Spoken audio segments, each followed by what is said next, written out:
Hey guys, my name is Rudy and welcome to my channel. First I want to say thank you for all the new subscribers. Please like and subscribe. My channel is all about different issues that I face with, whether it's cooking, traveling different places, or one of my favorites, simulation. As you know, some of you know my background, I am a little bit in simulation professionally, and it's a sickness because I still like it at home as well. So today we're going to talk about force feedback.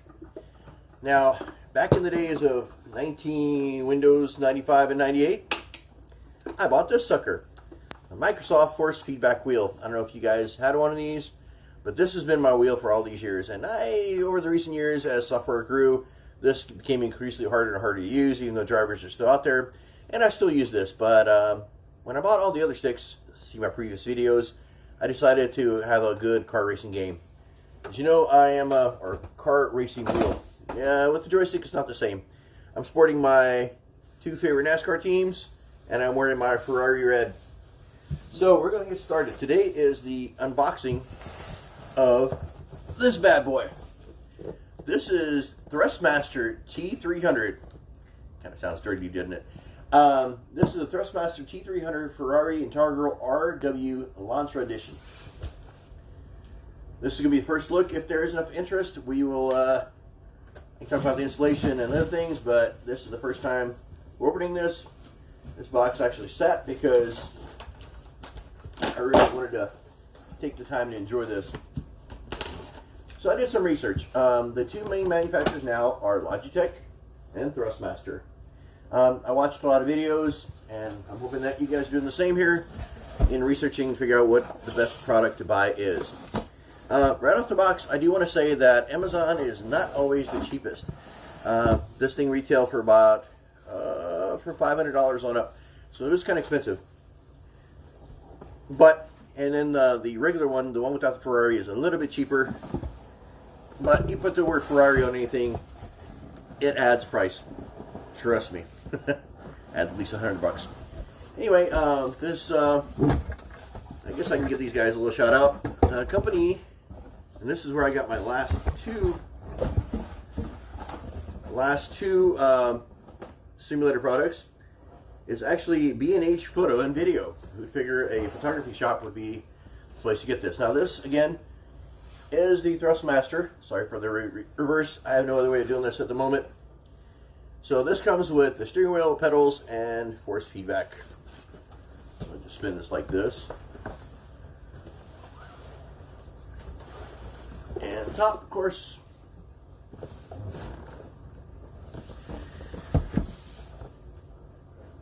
Now, you know, as a kid, I've always enjoyed, you know, the race cars. I always wanted to have a Porsche, ended up with a BMW that I still have today. I always wanted to go fast and love driving simulations, whether it's, and another reason I got this is because I enjoy playing games like trucking and some of the bus simulator games as well. But I wanted to find the best way to get the best feeling of it at home. And being a sim tech professionally, I really pick out my equipment a little bit more, and I have a community to reach out to and ask all sorts of questions. So here's what we got. The box is pretty neatly packed.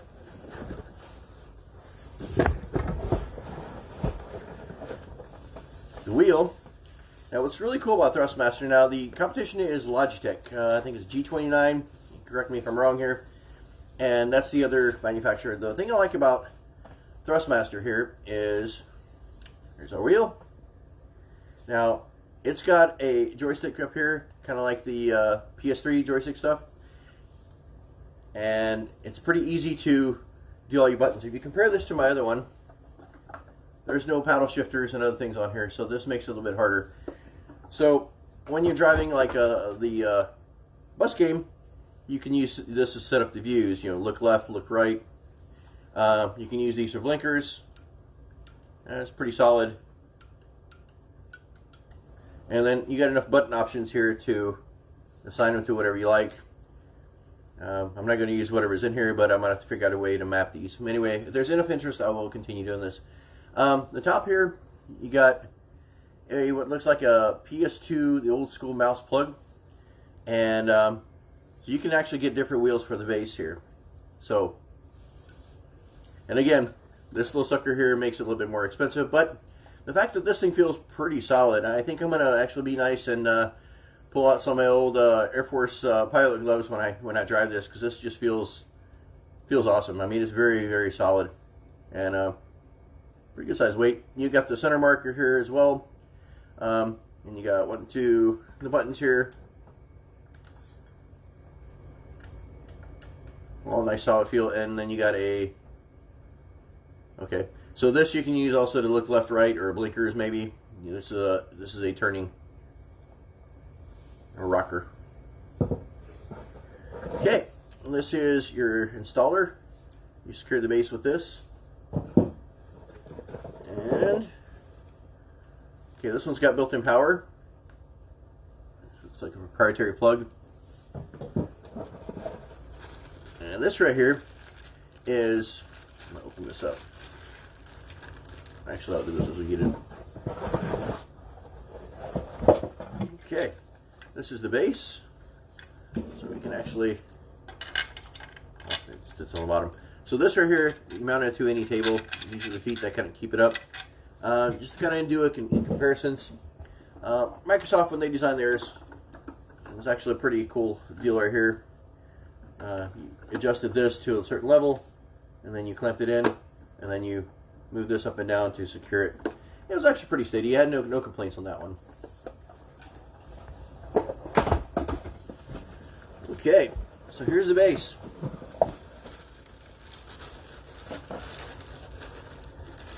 Looks pretty close to the other one. This one definitely feels heavier. And as I said before, so you got the plastic here that came off for the... Okay, so what they do here is they have, up here in the front, you put in your power connector. See that? And you got PS2 here, and it looks like an old RJ12. I think that's the right name. It's been a while since I've been out of the teleport world. And of course, your USB cable. Now, what makes Thrustmaster different from the Logitech is this little collar. Like I said, Logitechs continue to make one solid device where the wheel and the packaging is solid. Here, we actually have it where you can change out the wheels to your own desire. So we will get into that here in a little bit. It's got a little loose collar, and it's got a little screw up here at the top. You can secure the wheel, and we'll do that here in a second. This is the part I've been waiting on. Now, the other part that I always wanted is I wanted and I forgot to bring this on the Microsoft side, I had a 2-pedal floor set. This one here was a 3-pedal set. So, our millennial anti-theft device. Anyway, so you got your clutch, which feels about right. Your brake pedal, which they definitely stiffed. Like the Microsoft one is all the same. It's 2 pedals, and they all feel the same when they push down. Gas pedal, definitely a lot easier to press down. So just like the real thing, it definitely makes a difference. They are plastic. Looks like it's actually the same format as the Microsoft ones, except this feels like it's a little different. So going here with the clutch, like I said, again, pretty solid. Brake, really stiffer, and the least stiff is the gas pedal, as it should be. So we're going to talk about this little device here that they got. It comes with this dampener. That's supposed to give it more of a realistic braking. So my understanding, without reading the instructions, so there's a screw down here at the bottom, which we'll secure it with. And that's it right here. So we'll go ahead and put this in right now. So it comes with an Allen stock.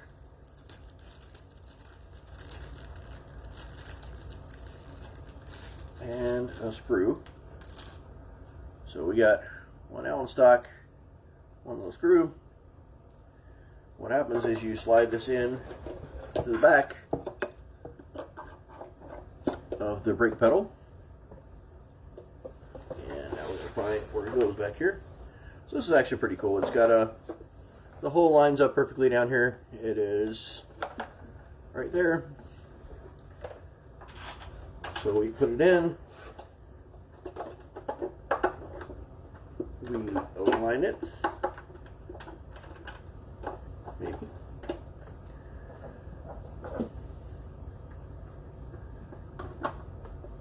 Takes a little bit to get it just right, for it to find the hole.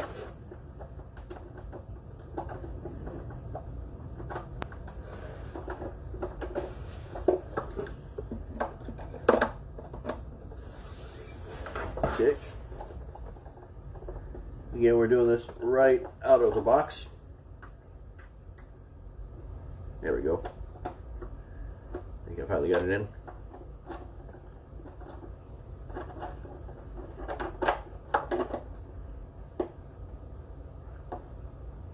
So this thing actually has to be sitting right up against the back of the thing to get it to go in there perfectly.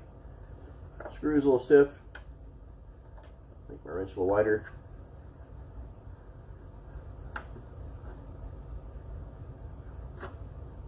And good tight, good fitness here. The cable here, the USB cable is tucked in down here nicely. Now this one here has the rubber boots that actually keep it from sliding. I have a tile floor, so this makes it a little bit harder, or a little bit easier for it to slip and slide. I'll test that out and I'll get back to you how that works. So now my brake pedal really gives you some resistance as you're braking. Okay. And the way that the base connects is actually, yeah, it's an old school telephone jack. This hasn't changed since the days of Microsoft. So you connect this with this. I heard there's also a column shifter you can attach, so you can have a full-blown racing mod. So anyway, this connects to the back of the base here. That would be right here on the corner. And actually, by the looks of this jack, I think this might be a proprietary jack, which definitely is not that great, because I know this ear always breaks off. Okay, so if that's connected, the next thing we can do is we're going to connect the wheel.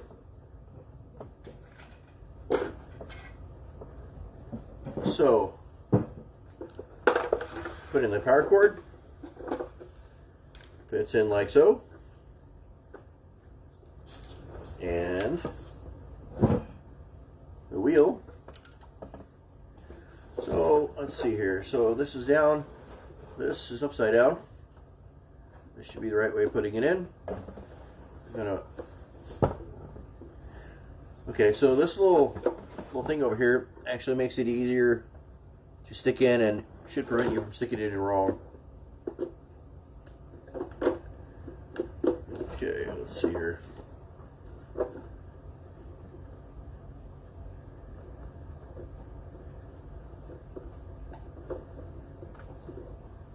Interesting. Let's see.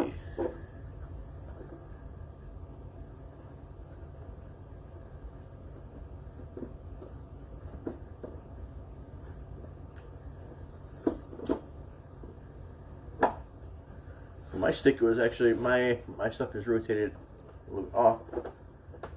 But now you just rotate the collar.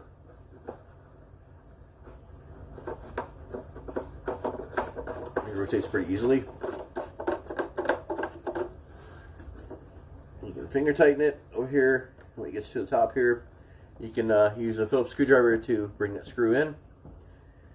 So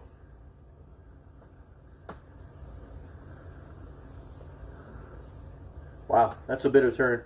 So I think this will be beneficial actually for some of my bus games and things like that. Such a wide range of turning. Again, if you do a back-to-back comparison with the Microsoft, we had, okay, this is straight.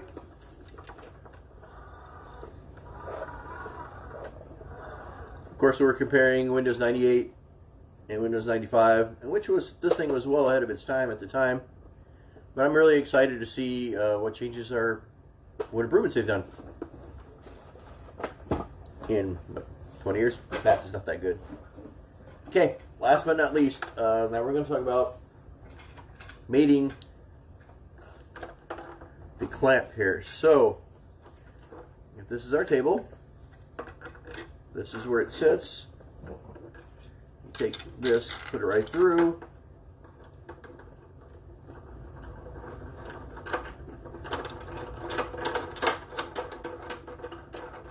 Excuse me. And it should securely mount to your table. Again, I'll let you know how that works. Overall, first impression, oh yeah, it's also got a little skid plates back here to keep it from moving. And for people who are professionals, it's got 2 mounting holes. You can drill a hole through this thing, actually, if you wanted to, and mount it securely to a racing rig of some sort. Okay, guys, that's kind of going to do it for me. I'm going to give you a quick glance again. This, again, is the Thrustmaster T300. No, this product is not professionally endorsed by me. I did not get any money for this. I actually paid full price. The only thing, like I said, I'm going to say is that there are better places out there. So as far as price tags, Amazon wasn't that much higher, but it was a little bit higher than this B&H photo video. Anyway, one last look. And happy racing. Till next time. Thanks for watching. Please comment, like, ask questions. Until next time, take care.